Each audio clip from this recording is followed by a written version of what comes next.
سرټکی د ایران د ولسمشر د فاتحې په مراسمو کې د اسلامي امارت د لوړپوړي پلاوي ګډون ملا عبدالغني برادر تهران کې د قطر له امیر او د حماس د سیاسي دفتر له مشر سره کتلې. د قانون او پټرولیم وزیر شیخ شهاب الدین دلاور له یوري پیټاکي سره وکتل. د یو روسي شرکت مشر غواړي چې د افغانستان د تیلو او غازو په قانونو کې پانګونه وکړي.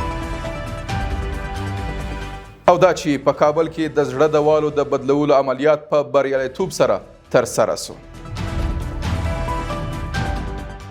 د لوی خدای په نامه سلامونه، وخت مو په خیر. د عروج څیړنیزې خپرندوی ادارې لخوا د نن ورځ خبرونو ته ښه راغلاست. نن پنجشنبه د 1403 کال د غبرګولي میاشتې 3 نیټه ده.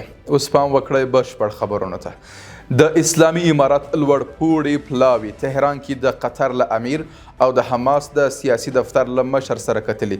د بهرنیو چارو وزارت وایي چې د ریاست الوزراء اقتصادي مرستیال ملا عبدالغني برادر اخوند او د بهرنیو چارو وزیر مولوي امیر خان متقي تیره ورځ تهران کې د قطر له امیر شیخ تمیم ابن آل ثاني، د یاد هیواد لومړي وزیر او د بهرنیو چارو وزیر محمد ابن عبدالرحمن آل ثاني او د حماس د سیاسي دفتر له مشر اسماعیل هنیه سره کتلې دي.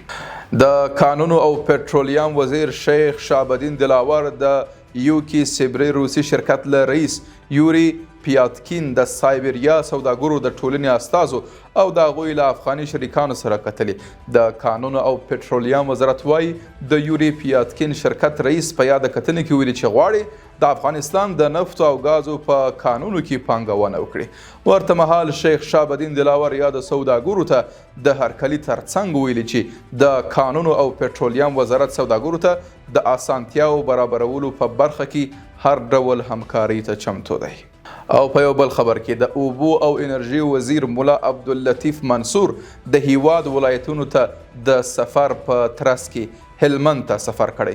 ملا عبداللطیف منصور د یاد ولایت له والي مولوي عبدالرحمن او یو شمیر نورو سیمه ییزو چارواکو سره په لیدنې کې د کجکي بند د 2م فاز د یاد بند د پرچاوي په لوړولو او د هرې ولسوالۍ لپاره د یوه چک ډیم په جوړولو خبرې کړې دي.